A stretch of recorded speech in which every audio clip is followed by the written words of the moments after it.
Yaorana Sunshine, ça c'est un petit message pour peut-être des couples qui seraient en séparation. Euh, Tu peux te demander, surtout si ça fait un certain laps de temps que tu es en couple avec cette personne et qu'éventuellement vous avez des biens communs et ou des enfants.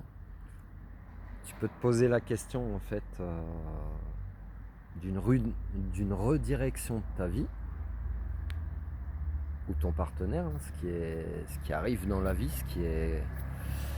ça arrive, c'est comme ça.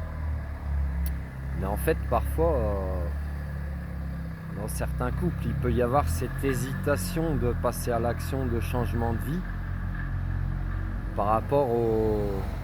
Tu vois, ça fait du bruit. Vous savez, ça fait du bruit, ça fait peut-être écho en toi, là. Par rapport peut-être au matériel, est-ce qu'on va pas se disputer? Est-ce que tout ce qu'on a accumulé toute notre vie, on va pas le dilapider dans des batailles juridiques? J'ai envie de te dire, si vous avez une forme d'intelligence émotionnelle, vous arriverez à accepter d'un côté ou de l'autre cette séparation et que il n'y a pas que le matériel qui vous lie. Peut-être que vous prendrez conscience que vous vous aimerez toute votre vie, mais que ça ne veut pas dire que vous vivrez ensemble.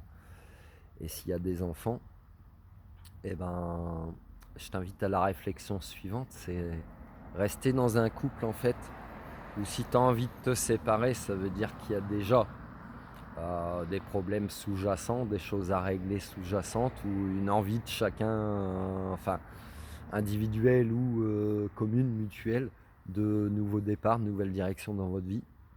Mais s'il y a des enfants au milieu de vous, pose-toi la question suivante en fait. Est-ce que ça va être sain pour ton enfant de faire perdurer ce genre de climat? Parce que même si vous êtes dans un mood où on continue d'être dans un simulacre de, de famille alors qu'on ne s'aime plus et qu'on est comme des amis, qui a parfois pourtant, parce qu'il y a encore de l'émotionnel, de la jalousie, de la colère, des disputes, comme si finalement les personnes elles étaient encore en couple.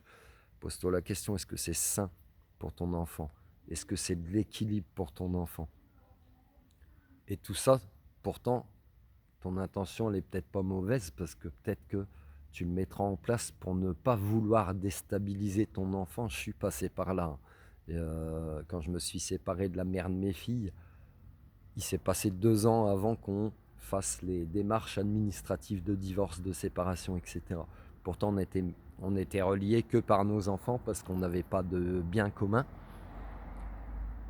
Et pourtant, en fait, même en cherchant la solution la plus adaptée, la plus adéquate, etc., comme il y a de l'émotionnel, en fait, moi je te le dis, de mon vécu, c'était pas simple pour mes enfants. C'était encore leur infliger encore plus de souffrance. Donc maintenant, toi peut-être, je te le souhaite, que tu arrives à créer ce mood où, et puis que tes enfants auront toujours cette compréhension-là, ce pardon-là envers toi-même. De toute façon, tes enfants, c'est les personnes qui t'aiment de manière inconditionnelle le plus sur cette planète. Dis-toi bien ça.